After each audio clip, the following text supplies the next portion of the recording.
I remember that week like it was yesterday. I was working my third night shift at the psychiatric hospital. I was excited and nervous. It was a small-town place, a charming old Victorian house. But something about it felt off. I thought I could make a difference.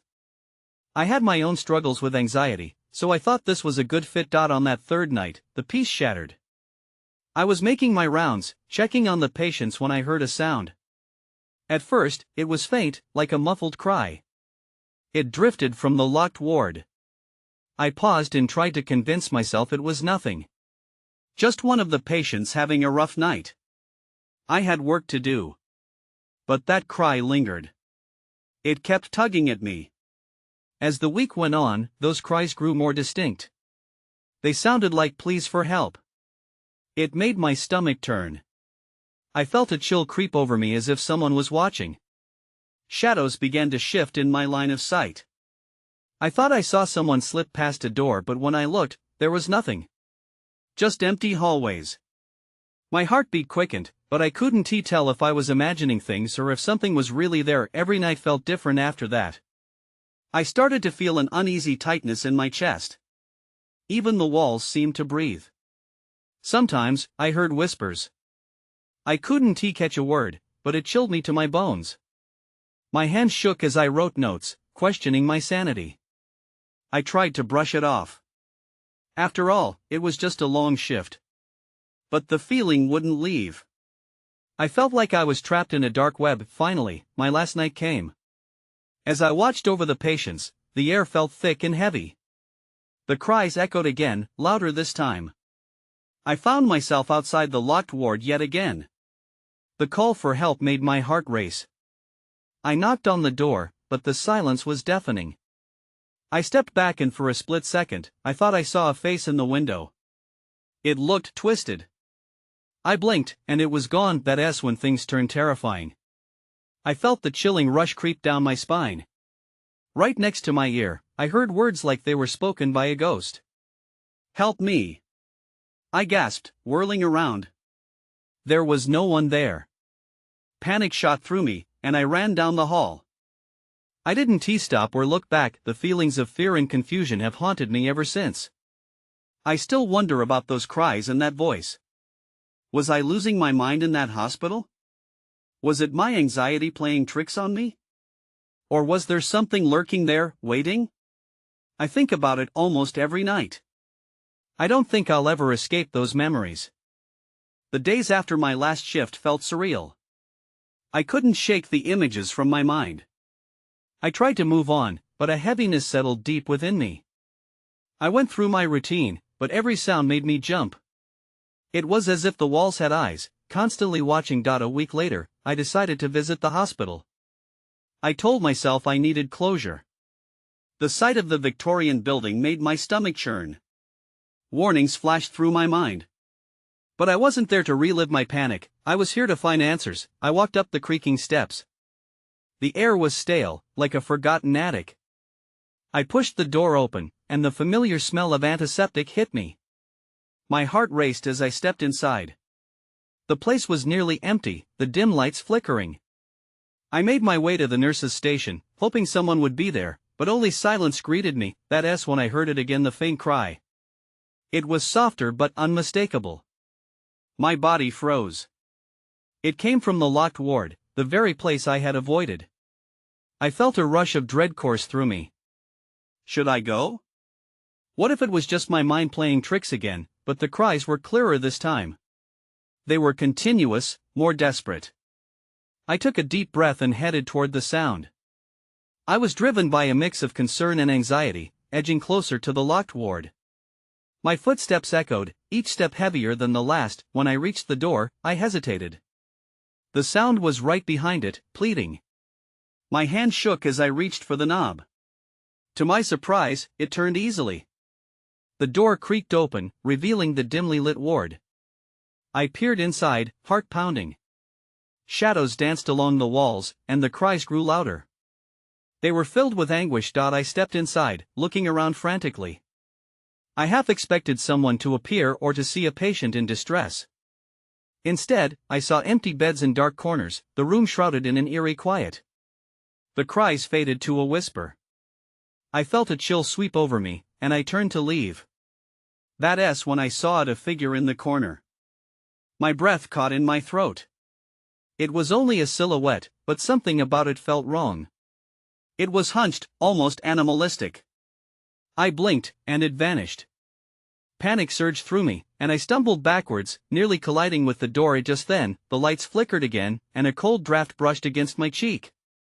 I bolted down the hall, and the cries returned, now following me through the hallways like a ghost.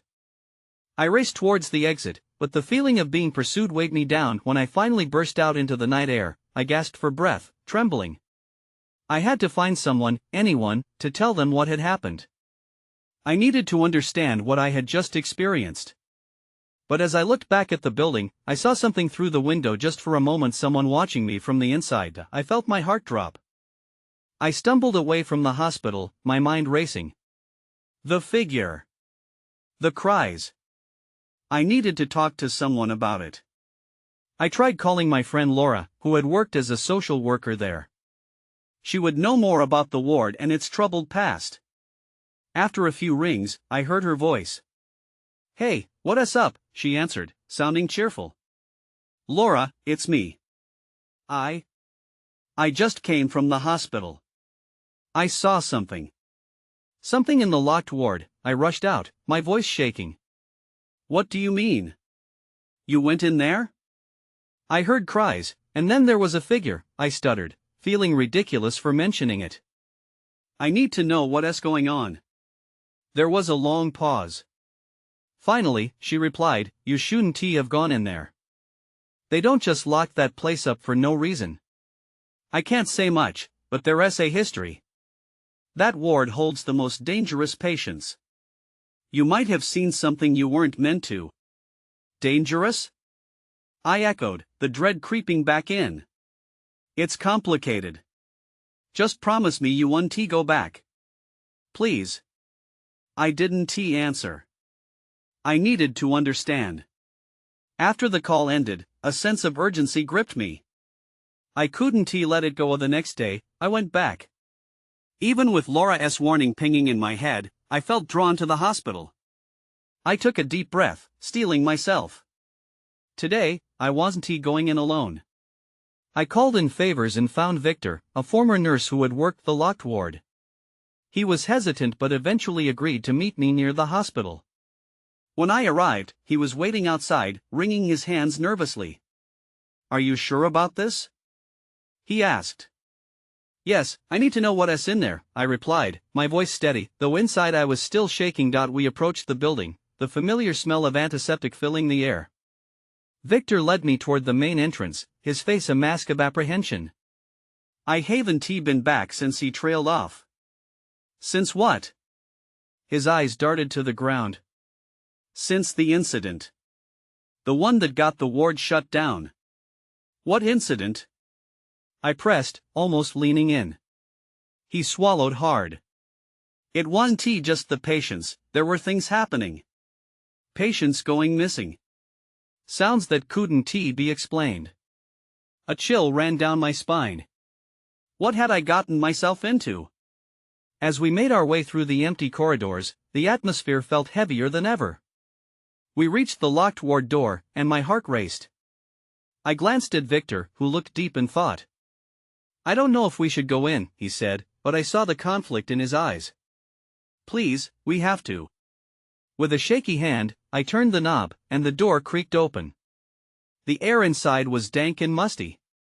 Just as we stepped in, I heard it.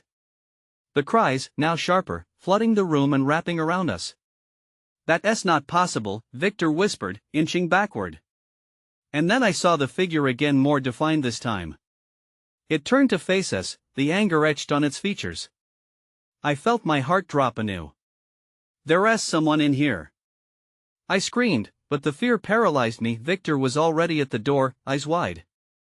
"We need to leave. Now." As the cries morphed into screams, I turned to run, but before I could, the lights flickered and began to go out, plunging us into darkness. I stumbled back, my heart racing as the last flicker of light vanished. The air thickened, smothering any hope of making a rational decision. I could hardly breathe, surrounded by an unfamiliar darkness, and the screams echoed within the room, a haunting reminder that we were not alone. "Victor!" I shouted, but my voice felt swallowed by the oppressive void. Panic clung to my chest like a vice.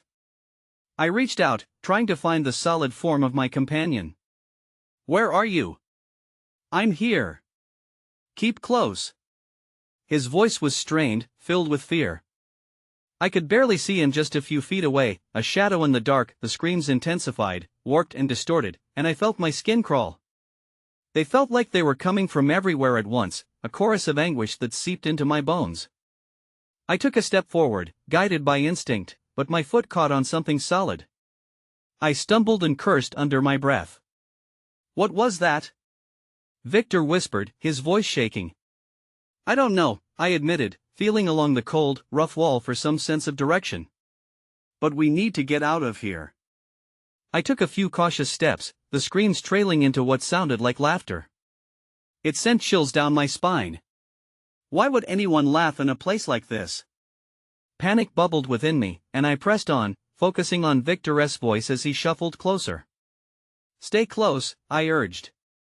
The sound of our footsteps echoed unnaturally in the silence that followed the screams. Suddenly, the lights flickered once more and then illuminated a small corner of the room, revealing a figure curled up against the wall. A woman. Her face was pale, eyes wide with terror, and she looked incredibly thin, almost gaunt. "Help me!" she cried out, her voice breaking. "You shouldn't be here. Victor, we have to help her."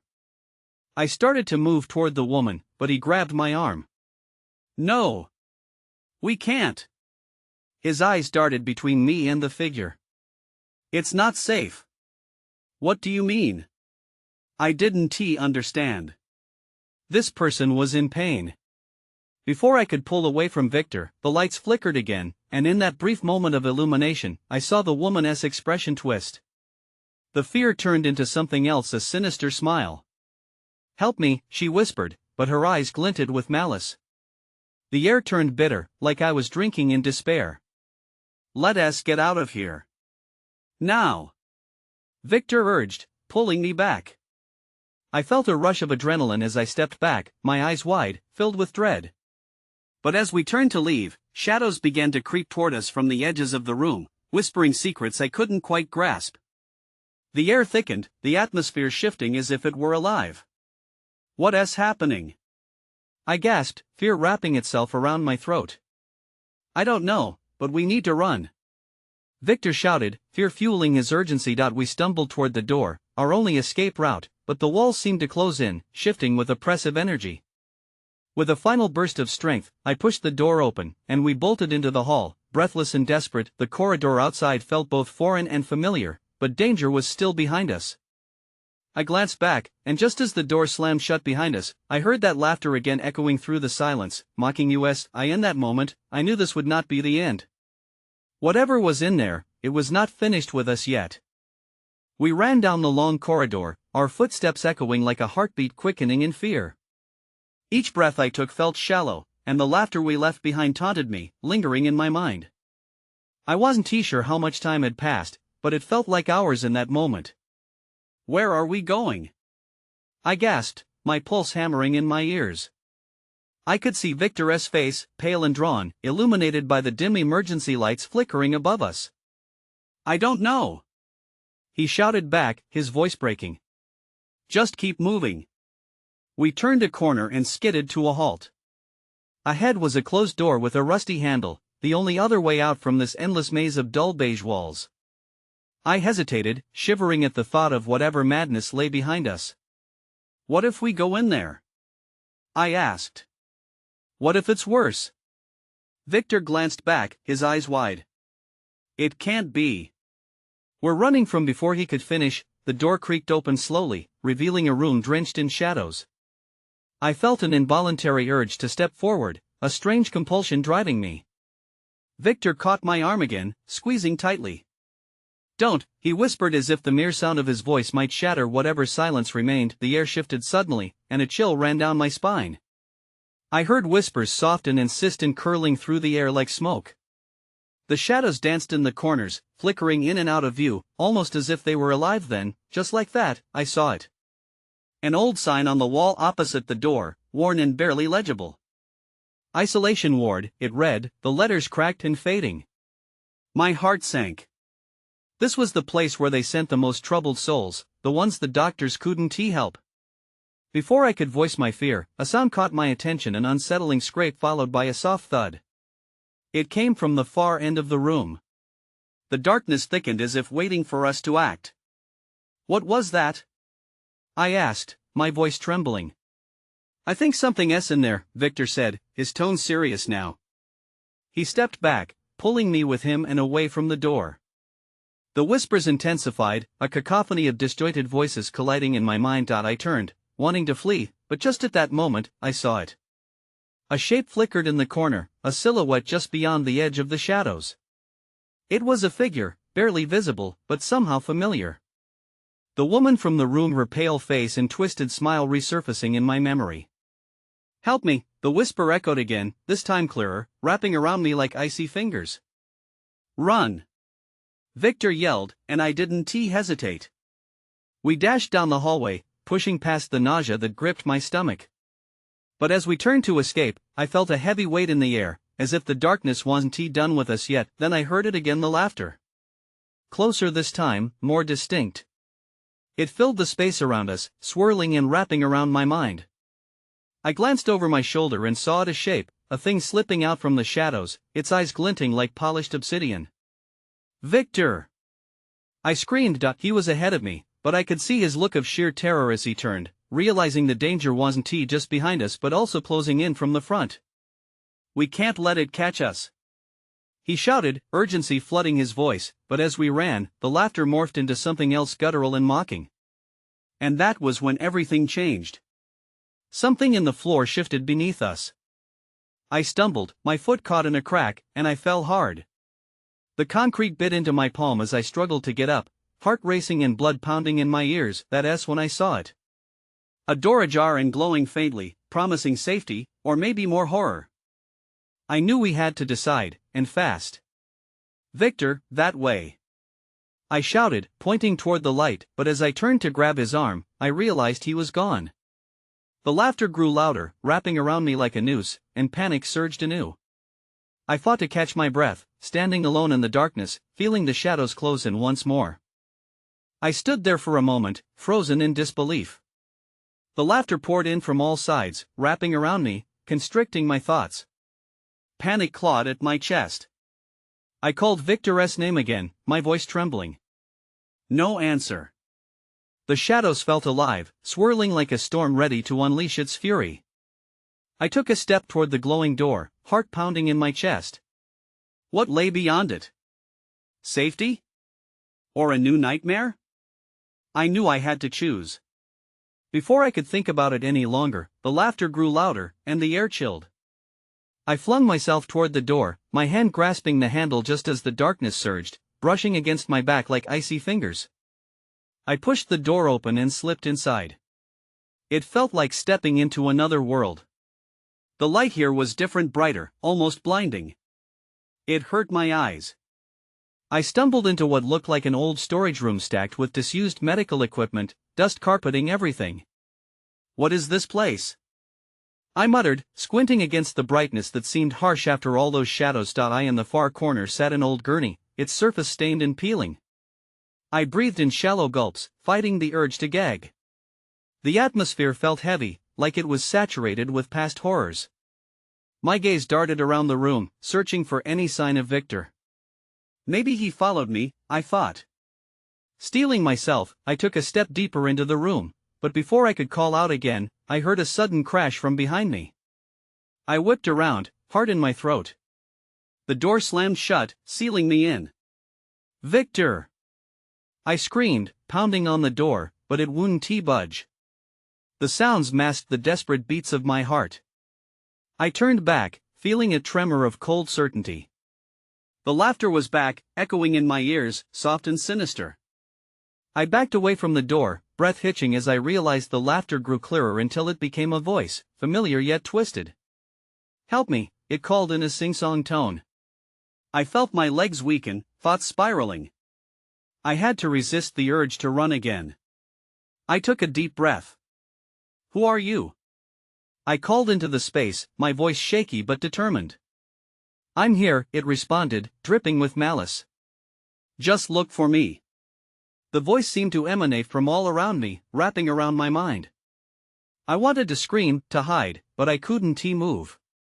I felt anchored in place, helpless against its call. Suddenly, the glowing light flickered. It dimmed, shifting the shadows back to life, warping the edges of the room. My pulse quickened as I fought against the paralysis wrapping around me. That's when I saw it. A reflection in the murky glass of an old cabinet next to the gurney. A shadowy figure stood behind me, its form vaguely familiar but shrouded in darkness. I gasped and whirled around. Nothing. No one was there. But the laughter rose again, louder now, twisting into shrieks that sent chills through my entire body. I bolted toward the cabinet, hoping to find anything that could help me understand what was happening. My fingers fumbled as I pulled open the door. Inside were old documents, worn and fragile. But one thing caught my eye, a file labeled with Victor's name. My breath hitched. The laughter morphed into a malicious chorus, taunting me. I felt the shadows stir, angry that I had disturbed them. I needed to know what was happening. I had to find Victor, but now it felt like the walls were closing in. Just as I grasped the file, everything went dark. I drew a sharp breath and looked around. The light had vanished, plunging me back into the suffocating darkness. My heart raced with fear as I heard footsteps approaching.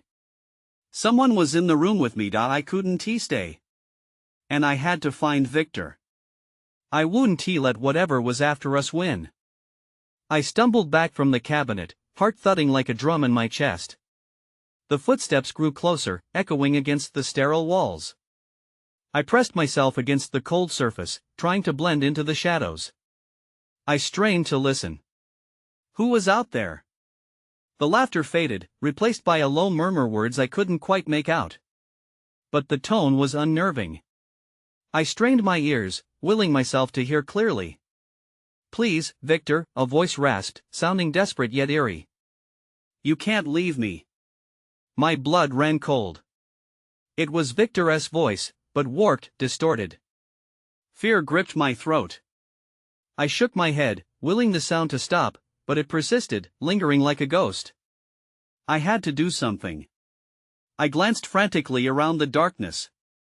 The cabinet loomed nearby, still ajar with its contents spilling out. Before I could think twice, I dove back towards it, my fingers grazing the scattered papers.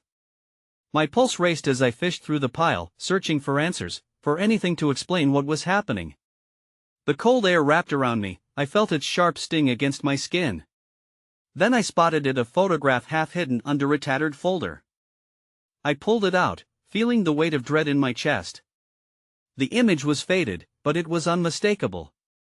Victor, standing with that same shadowy figure I thought I'd seen earlier behind me. Their expressions were solemn, and something about the image sent a shiver racing down my spine. Footsteps stopped. The air changed, thickening with tension. My breath hitched. I tore my gaze from the photo, scanning the perimeter of the room. I couldn't stay hidden.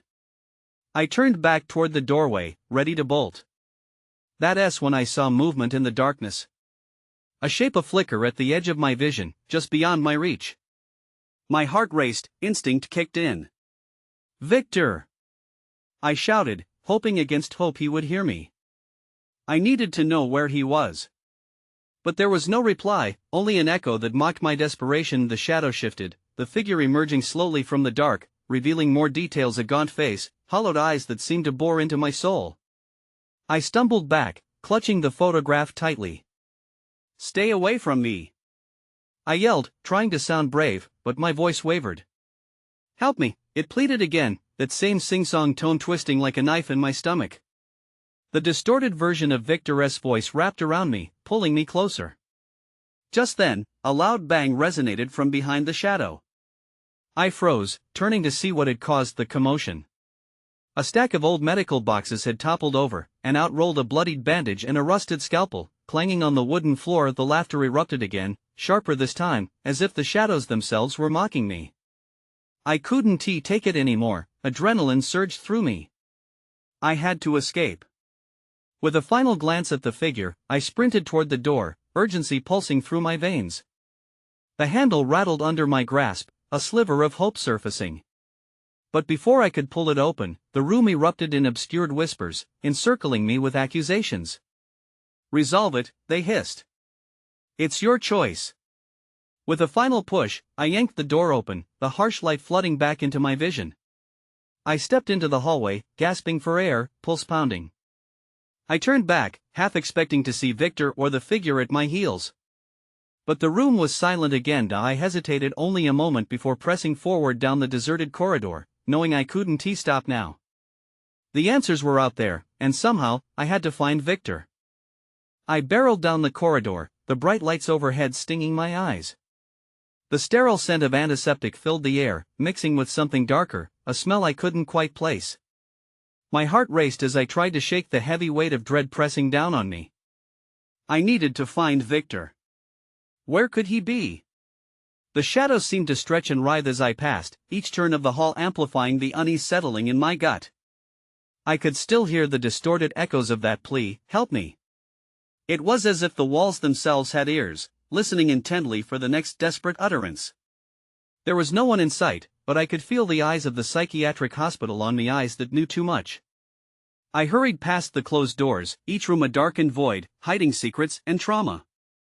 I glanced in through one window, only to see an empty bed, the sheets still rumpled as if someone had just been unceremoniously pulled from it.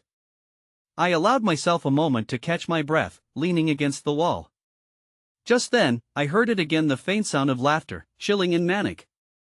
The laughter skittered down the hall and danced away from me. I shivered and pushed off the wall, ready to follow the sound, but hesitation gripped me. What if it was a trap? As if answering my unspoken fears, a distant crash echoed from the far end of the hallway. It was louder now, panic clawing at me as I took a step toward it. With each footfall, the sound grew sharper, more chaotic. I couldn't ignore it. Maybe that was where Victor was. I hurried forward, my palms sweating against the photograph I clutched tightly. I pictured Victor's face, desperate but not quite there. The thought propelled me onward, as I turned the corner into a wider corridor that led to what looked like the common area. The moment I stepped inside, the laughter intensified, reverberating off the walls.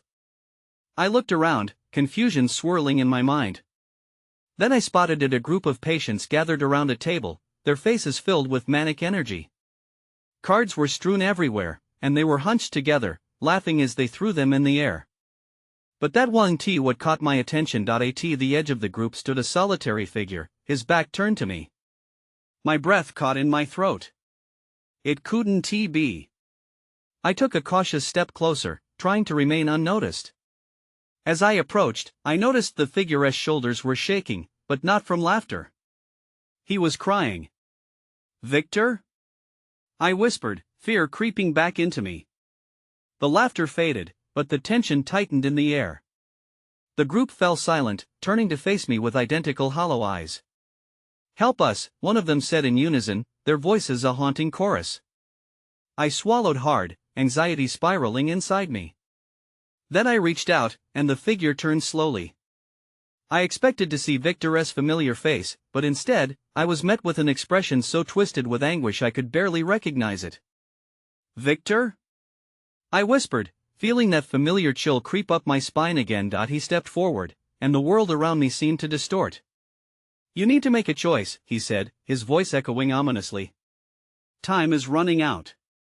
Suddenly, sirens blared in the distance, cutting through the dread like a knife. The chaos erupted all around me, and I felt the ground shift beneath my feet as another loud crash sounded at the far end of the room.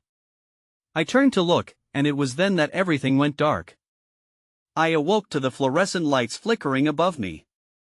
My head throbbed, and the sharp smell of antiseptic invaded my senses once more. Confused, I struggled to sit up, only to find myself lying on the cold, tile floor of the common area. A moment later, I noticed the scattered cards still littering the table, a stark reminder of the chaotic scene just before the world went dark. The laughter was gone now. An eerie silence enveloped me, deeper than before. I looked around, but the patients had vanished, leaving only the remnants of their manic energy lingering in the air. Where was Victor? Pushing myself upright, I scanned the room for any sign of him. My heart raced again as I thought of what he had said: you need to make a choice. The words echoed in my mind, unyielding and urgent. I needed to find him. As I stood, a door creaked open at the far side of the room. I froze, the sound chilling me to the bone. A dark figure stepped out, silhouetted against the blinding light behind it. Instantly, panic surged. I crouched low, instinctively trying to hide behind the table. Whoever it was, I didn't want to be seen. "Help us," a voice croaked from the shadows, low and raspy.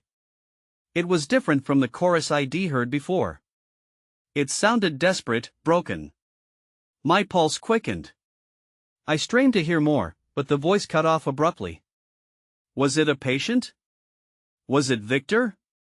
I couldn't just sit here. I needed to know.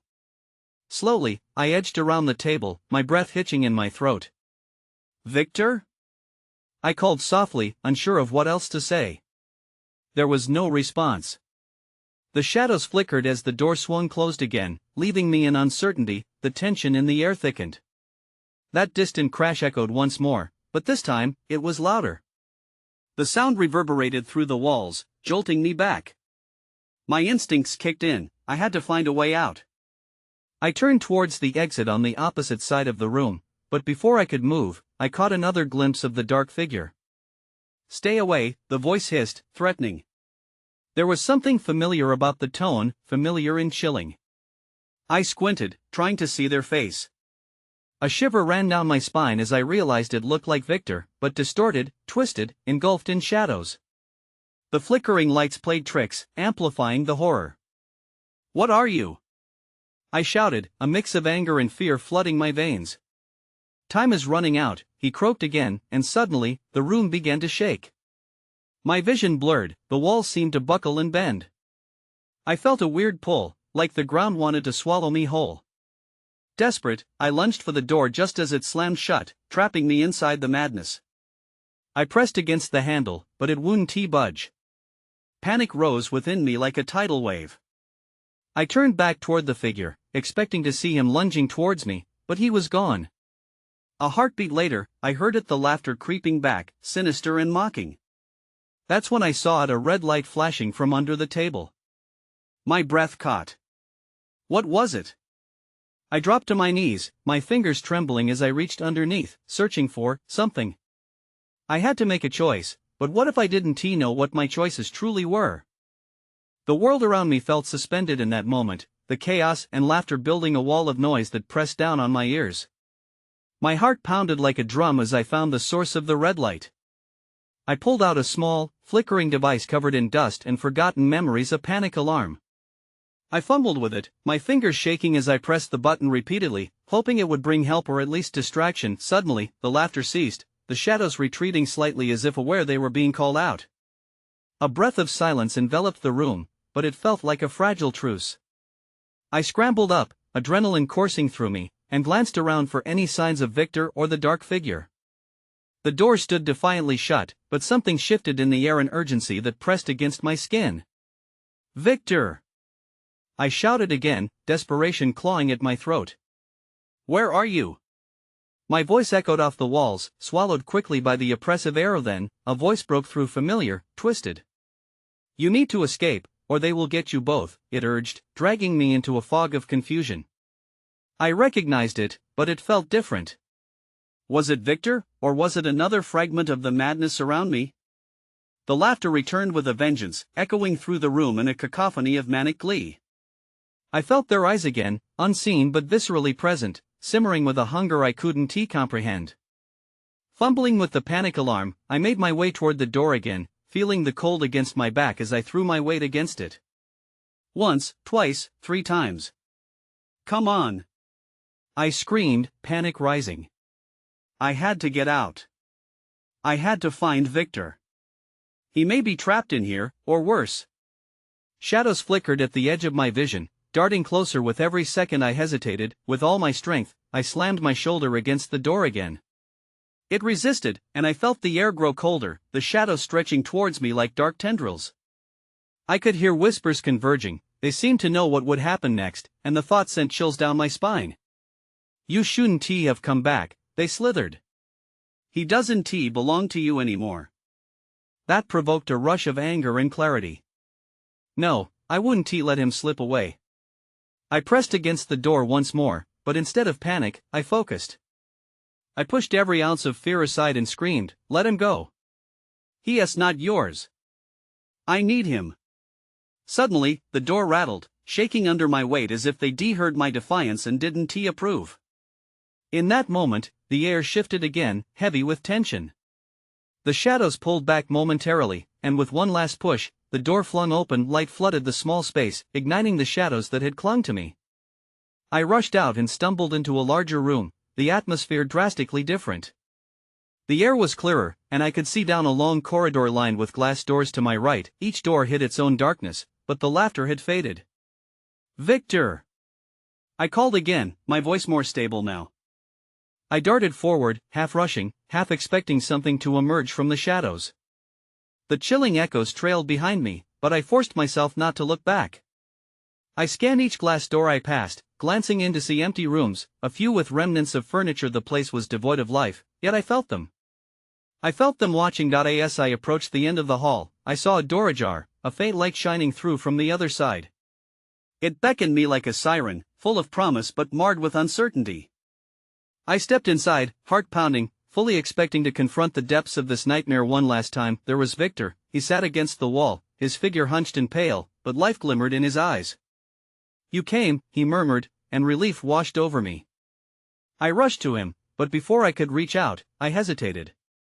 "What happened? Are you all right?" He began, but before he could finish, I felt the shadows creeping again. They re-emerged from the corners, swirling like smoke infused with malice. "It's too late, you two," a voice hissed from within the darkness. "He can't stay. He is already ours." "No!"